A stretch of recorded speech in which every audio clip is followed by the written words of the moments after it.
Okay guys, here we go again. Herpetology 101. Coming at you with another video.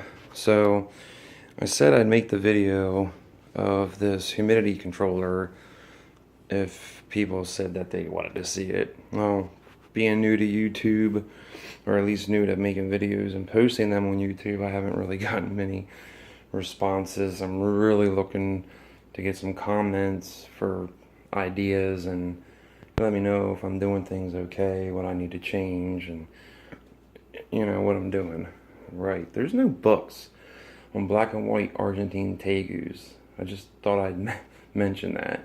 And there was some bearded dragons, leopard geckos. But when I did a search at the public library and online, there are no books on how to take care of these guys.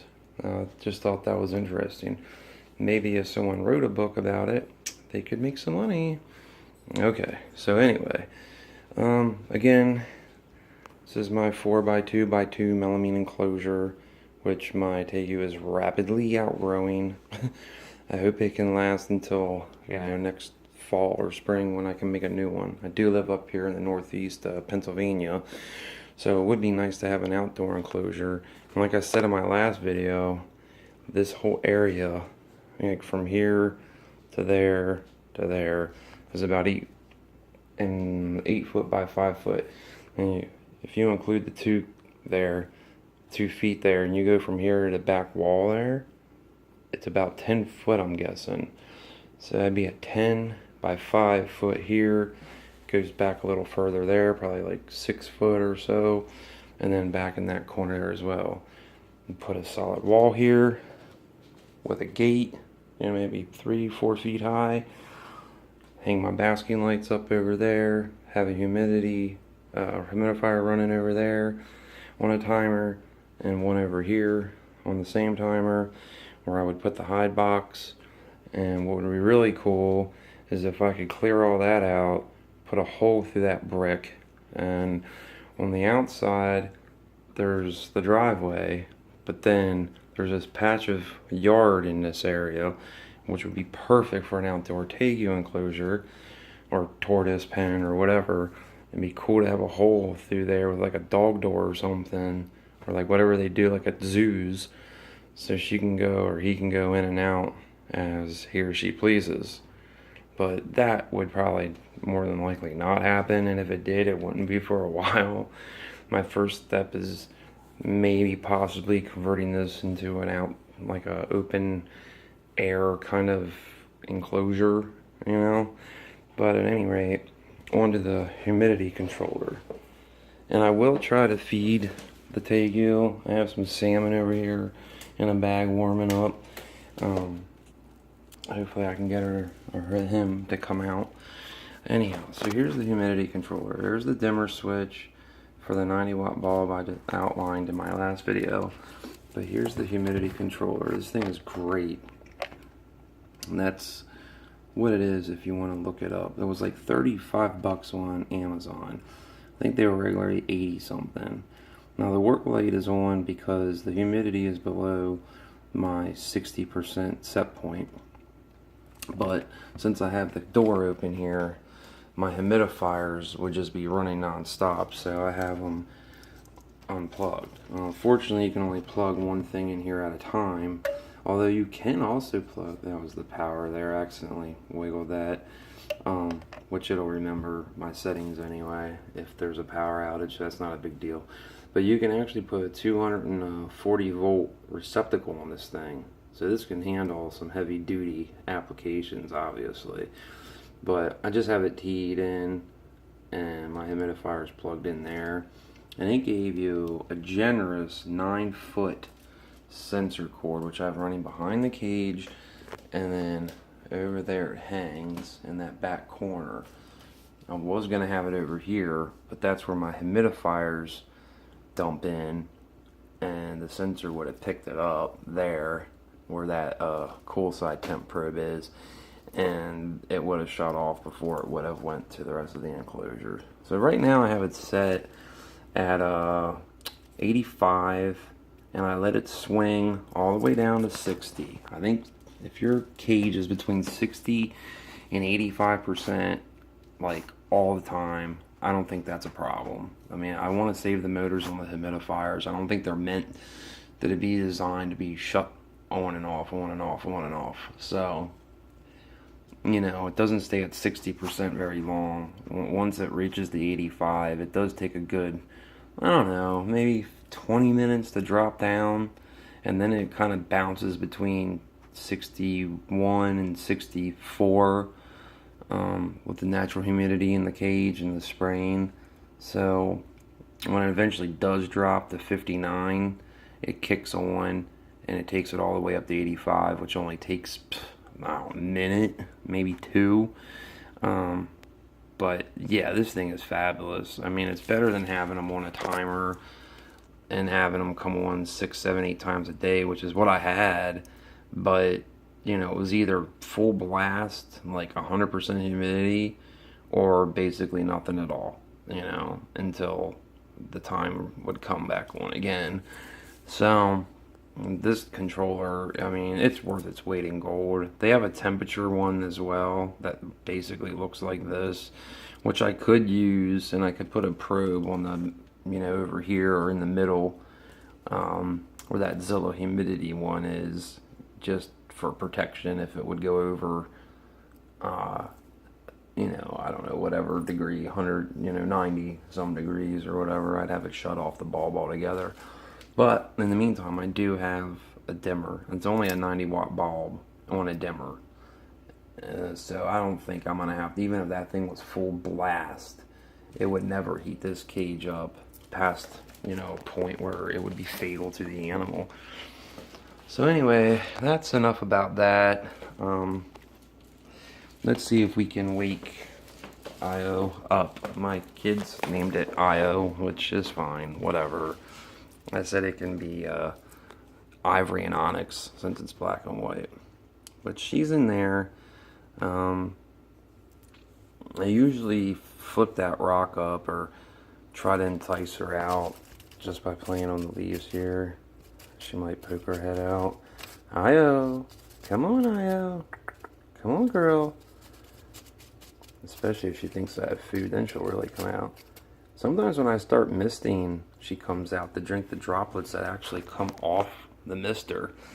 I don't know if you guys have any experience with that, but I mean, she does drink out of her bowl, which I just cleaned and put fresh water in. She does drink out of there a lot, but I'll tell you, when I'm misting in here, lots of times she'll poke her little head out and start drinking off the wand. So let's see, before this video gets too long, if I can't get her to do that. I'll just let you guys for a minute. Okay, just give me 1 second, guys. I do apologize here.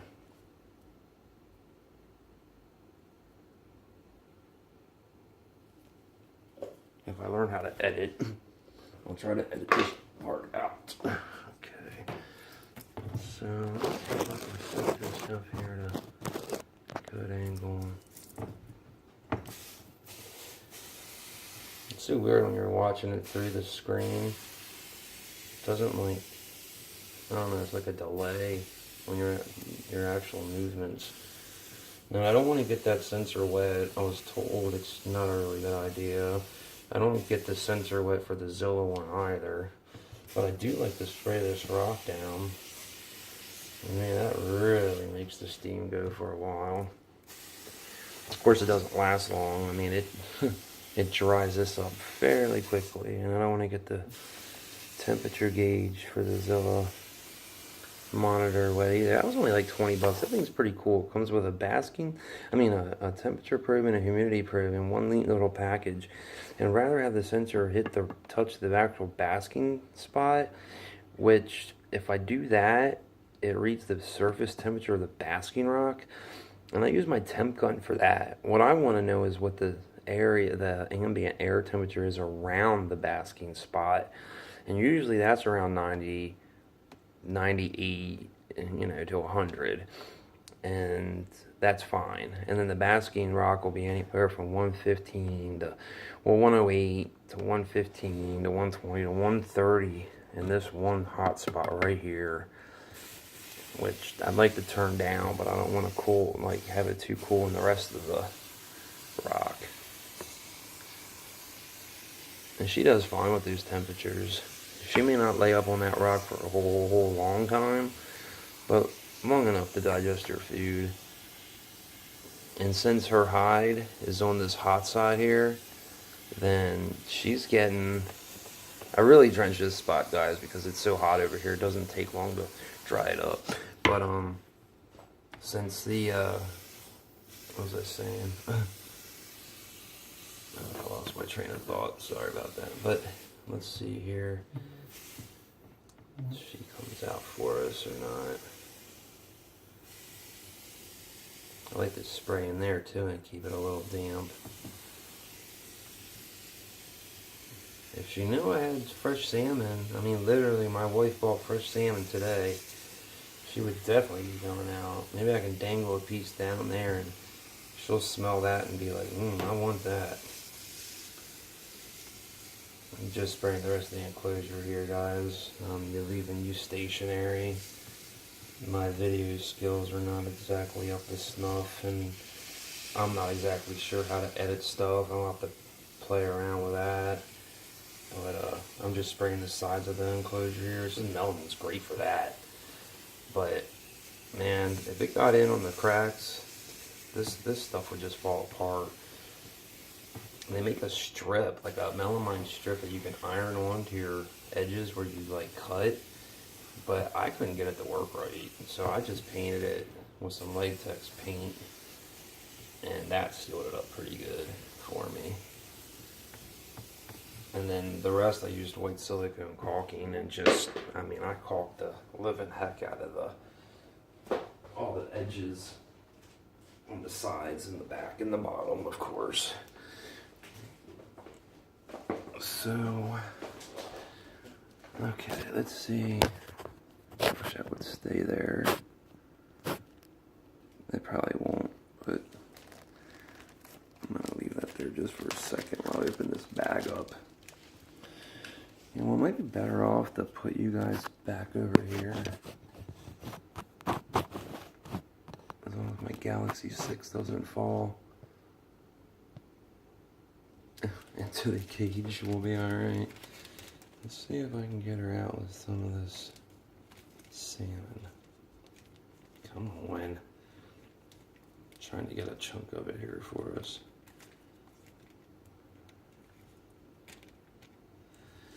Alright. Come on, Io. Look what I got. Look what Daddy got. Come on. Come on, Io. Come on. Come on.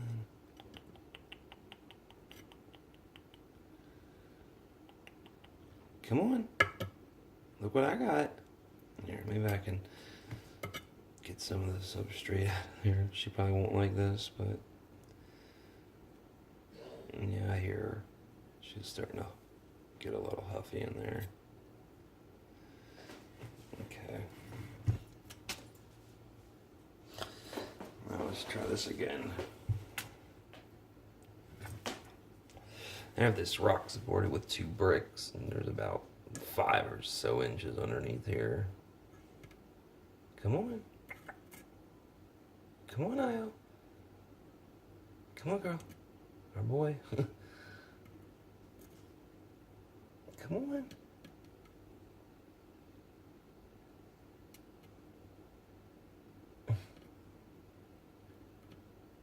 She's not cooperating. I'm gonna actually have to flip her rock off. I know, it's terrible. It's terrible to do this to your tegu. But you know what? She'll be alright. She's jumping. Alright. Here, baby. Alright, you're fine. Look what I got. Zoom in a little bit here for you guys. Come on, look what I got. Yeah, what's that?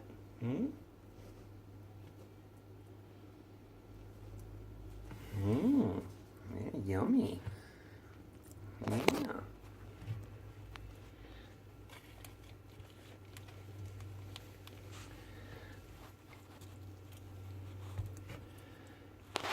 Now she won't have a problem.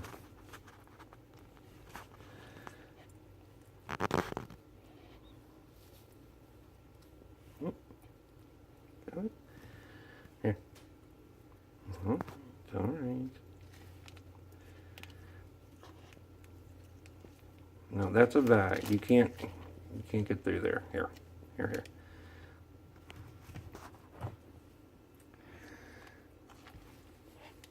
No. That's a bag. I got it.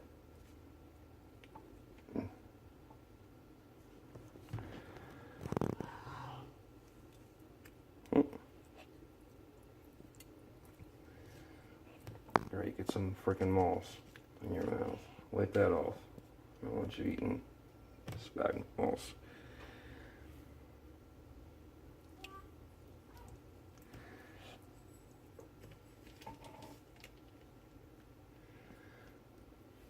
Here's a big piece for you. Good girl. Good girl. More? More? Good girl. Yeah, she takes food for me like a champ. But I wouldn't try hand feeding. I see some people doing that on YouTube, and until she calms down a little bit on her feeding response. Good job. And try to get that a little bit. Okay. That's it. That's all I got for you, girl. I didn't know you'd be that hungry. Hi. But you can see how big she is in relation to her cage. I mean, she's still got, you know, she still has plenty of room in here and everything. I'm not saying it's small. It's just, I mean, this guy, she's growing big. She's growing ginormous. Alright, well, I want to try to get her out of her cage to run around, and maybe I'll record some video of that. But for now, thanks for watching. Write, comment, please. I don't care if you even subscribe. I just want some comments, see how I'm doing. But I think she looks healthy. Big fat base tail, belly filled out. I don't want her to be obese. And the green head's gone, the green down her back's gone. I would love to know if she was a boy or a girl, but I guess that'll come in time if she has jowls or not. But again, thanks for watching, and I'll try to make some more videos.